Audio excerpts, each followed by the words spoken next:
এই যে ইসকন বাহিনী কুলাঙ্গারেরা, আপনারা জানেন, মিডিয়ার যুগে শুনেছেন, পত্র পত্রিকায় দেখেছেন, মিডিয়ার খবরের ভিতরে দেখেছেন, এই কুলাঙ্গার ইসকন কুলাঙ্গার বাহিনীরা আমাদের বাংলাদেশের ভাবমূর্তিকে খণ্ডই শুধু করে নাই, আমাদের বাংলাদেশের ইঞ্চি ইঞ্চি মাটিকে, আমাদের বাংলাদেশের লাল সবুজ পতাকাকে বৃদ্ধাঙ্গুলি প্রদর্শন করে তারা মুসলিম উম্মাহকে শুধু নয়, সারা বাংলার জমিনের সমস্ত মানুষদেরকে বৃদ্ধাঙ্গুলি দেখায় প্রদর্শন করে তারা এই সাহস দেখিয়েছে যে ইসকন বাহিনী তাদের পতাকাগুলোকে, তারা তাদের বাংলার জমিনের লাল সবুজের পতাকাকে নিচে টাঙ্গিয়ে আর তাদের পতাকা উপরে টাঙ্গিয়ে আমাদের বাংলাদেশের লাল সবুজ পতাকাকে বৃদ্ধাঙ্গুলি প্রদর্শন করেছে। চিল্লানো ঠিক না নাকি?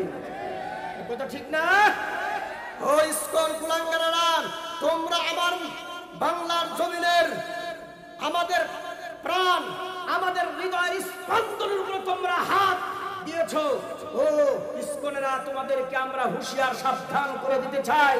আমরা দলে বিভক্ত হতে পারি, আমরা দলে দলে বিভক্ত হতে পারি, আমরা অমুসলিমের সঙ্গেও চলাফেরা করি, আমরা বেদিনের সঙ্গেও চলাফেরা করি, কিন্তু হুঁশিয়ার সাবধান করে দিতে চাই, আমাদের বাংলার জমিনের ইঞ্চি ইঞ্চি মাটিকে যদি তোমরা বাঁকা নজরে তাকাও, আমাদের মুসলিম উম্মাহর একটা যুবকের শরীরে এক ফোঁটা রক্ত থাকতে ওই ইসকন কুলাঙ্গারদেরকে বাংলার জমিনে জায়গা দেওয়া হবে না, হবে না, হবে না। রাজা চৌধুরী ইনশাআল্লাহ।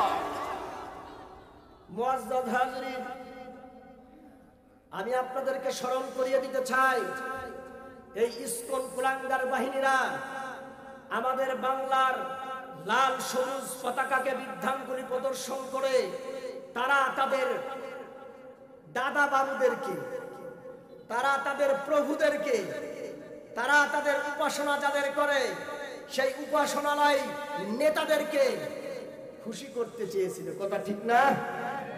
তো আমরা আমাদের আল্লাহ এবং তার রাসূলকে খুশি করতে চাই তো ইনশাআল্লাহ?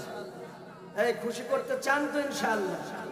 এই সম্পর্কে আল্লাহ তাআলা আমার তেলাওয়াতকৃত আয়াতে বলতেছেন, ওয়া মিনান নাসি মান ইয়াশতারি নাফসাহু ইবতিগা